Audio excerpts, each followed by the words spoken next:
انسان اللہ کی تسبیح بیان کرتا ہے نا تو اللہ ساری کائنات بشمول فرشتوں کو کہتا ہے کہ دیکھو میرے بندے نے کیسی حمد و ثنا میری بیان کی. آپ دیکھیں اللہ نے دنیا میں جس انسان کو بھی طاقت دی نا اور اس کو کوئی بیماری تکلیف نہیں دی، وہ انسان اپنی اوقات سے باہر نکل گیا. آپ فرعون کی مثال لے لیں، چودھری کمیوں کو کیوں مارتا ہے؟ ہاں جی، آپ نے گاؤں میں دیکھا ہوگا وہ ایسے خواہ مخواہ بھی کبھی کبھی جو ہے نا ان کو کسی نہ کسی الجھن میں کہ یار یہ مجھے بڑا سمجھتے رہے ورنہ یہ نا سارے نکال لیں گے. انسان کے اندر بھی ایک جو فرعون ہوتا ہے نا، اور انسان کے اندر یہ جو خامی ہے کہ اس کے اندر تکبر ہے، غرور ہے، حسد ہے، بغض ہے، کینہ ہے، انا ہے، خود پرستی ہے، اور جو ہے نا عجب پرستی ہے، اندر میں کا ایک مادہ بھرا ہوا ہے. اولیاء اللہ نے جو وجہ نکالی ہے وہ یہ ہے کہ اللہ کہتے ہیں کہ میں نے یہ ساری کائنات نے بنیادی طور پر اپنی پہچان کے لیے بنائی ہے کہ مجھے ساری کائنات پہچانے، اور اس میں نے ساری مخلوقات میں سے اشرف المخلوقات انسان کو بنایا. بسم اللہ الرحمن الرحیم.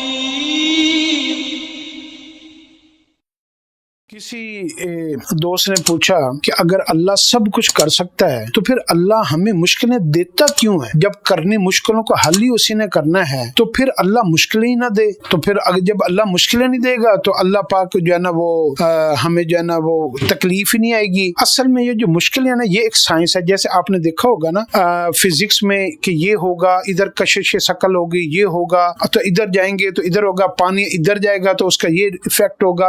سائنس کی آپ نے فارمولے دیکھے نا، سائنس نے ایک چیز کو دوسری چیز کے ساتھ لنک اپ کیا ہے. تو سائنس نے ہمیں یہ ثابت کیا ہے کہ لاجیکلی چیزوں کا ہونا ضروری ہوتا ہے. ان لاجیکل اگر کچھ بھی نہ ہو تو پھر کچھ بھی نہیں ہوگا. پھر ہم بھی پیدا نہ ہوتے، ہم پیدا نہ ہوتے تو پھر کچھ کائنات نہ بنتی، کائنات نہ بنتی تو پھر جو ہے نا یہ زمین و آسمان نہ ہوتے، زمین و آسمان نہ ہوتے تو یہ سمندر، یہ صحرا، یہ جنگل نہ ہوتے. تو یہ کچھ اگر یہ نہ ہوتا تو یہ سارا باتیں ان لاجیکل ہیں. جب سے کائنات بنی ہے نا اللہ نے کائنات کے نظام کو بھی آپس میں انٹرلنک کیا ہے. اور یہ جو انسان کا سوال ہے نا کہ اگر اللہ مشکلیں جو ہے نا وہ حل کر سکتا ہے تو اللہ تکلیفیں دیتا کیوں؟ اللہ تکلیفیں نہ دیتا کہ مشکلیں حل ہی نہ کرنی پڑے. بیسیکلی یہ انٹرلنک کیا چیز ہے، یہ کشش ثقل کا ایک نظام ہے. اور یہ سائنس سے پروف ہے کہ اللہ رب العزت جو ہے نا اس نے انسان کو پیدا کیا اور اللہ نے کہا کہ انسان کے چونکہ وہ خالق ہے کہ میں نے انسان کے اندر یہ چیزیں رکھی ہیں. اس میں نمایاں اللہ پاک نے کہ لفظ لکھا خلق الانسان ضعیفا.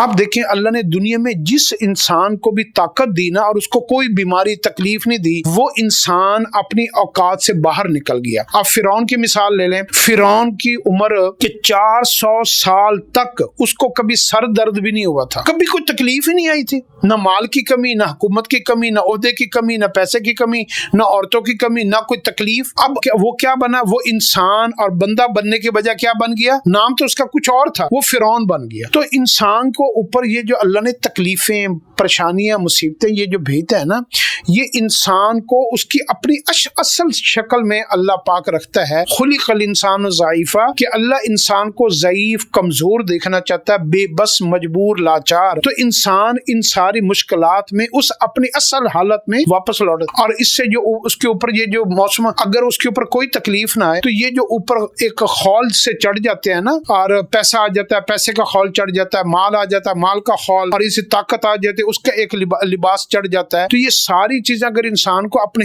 حصار میں لپیٹ لیں تو اندر سے انسان تو گم ہو جاتا ہے. تو اس لیے اللہ نے ایک تو وجہ یہ ہے. دوسری ایک وجہ اس سے بھی بڑی وجہ یہ ہے جو اصل اولیاء اللہ نے جو وجہ نکالی ہے وہ یہ ہے کہ اللہ کہتے ہیں کہ میں نے یہ ساری کائنات نے بنیادی طور پر اپنی پہچان کے لیے بنائی ہے کہ مجھے ساری کائنات پہچانے، اور اس میں نے ساری مخلوقات میں سے اشرف المخلوقات انسان کو بنایا ہے. اگر ایک فرشتہ اللہ کی تسبیح کرے، اللہ کی پاکی بیان کرے، اللہ کی بزرگی اور اللہ کی حمد و ثنا بیان کرے نا، اور وہ فرشتے تو جب سے پیدا ہوئے ہیں قیامت تک وہ کر رہے ہیں اور کرتے رہیں گے. لیکن انسان جب اللہ کی تسبیح، اللہ کی بزرگی، اللہ کی پاکی، اللہ کی تعریف بیان کرتا ہے نا، کہیں کھیتوں میں جائے، فصل پک جائے اور وہ بالکل گندم جو ہے نا سونے کے رنگ کی ہو جاتی ہے، تو انسان باغوں کو، پھلوں کو، پھولوں کو، درختوں کو دیکھ کر ایک دم سے جب کبھی کسی انسان کے منہ سے نکلتا ہے نا سبحان اللہ، موسم کو دیکھ کر، حالات کو دیکھ کر، جب وہ انسان اللہ کی تسبیح بیان کرتا ہے نا تو اللہ ساری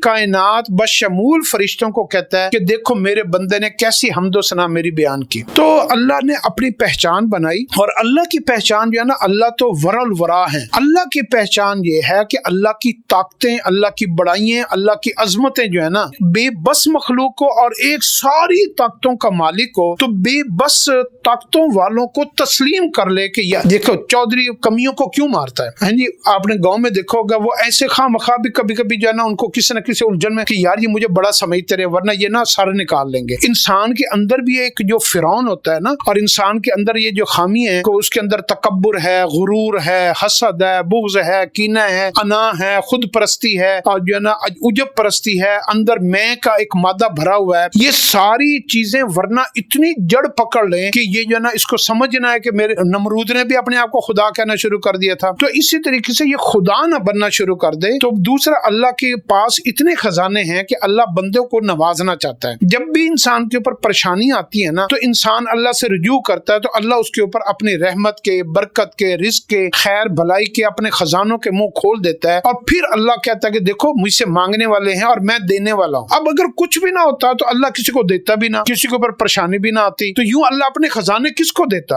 اب دعا کیا چیز ہے؟ دعا بھی اسی چیز کا ایک مظہر ہے کہ دعا بندہ بے بس ہو کر مانگتا ہے، مجبور ہو کر مانگتا ہے. اگر بندہ جب دعا مانگتا ہے تو آپ نے دیکھو گے جب بھی ہم نے دعائیں مانگی ہمارے بڑوں سے ہم نے دیکھا ہے کہ اس کے بعد ایک بندہ جو ہے نا پہلے اس کی 2 وقت کی روٹی مشکل سے ہوتی تھی، ایک وقت آتا ہے اس کے پاس گاڑی بھی آ جاتی ہے، گھر بھی آ جاتا ہے، اور اس کے پاس اولاد بھی ہو جاتی ہے، شادی بھی ہو جاتی ہے. تو ہمیں لگتا ہے یوں ہے ہم نے یہ کیا، یوں کیا، یہ کیا، وہ کیا. حالانکہ ایسا نہیں ہوتا. وہ ہمارے بزرگوں کی دعائیں، ہماری دعائیں، ہمارے ماں باپ کی دعائیں، ان کی وجہ سے اللہ ہمیں اپنے خزانوں میں سے، اپنی طاقتوں میں سے، اپنے علم میں سے، اپنے نعمتوں میں سے اللہ پاک ہمیں نعمتیں عطا فرماتا ہے. تو یہ اصل وجہ ہے.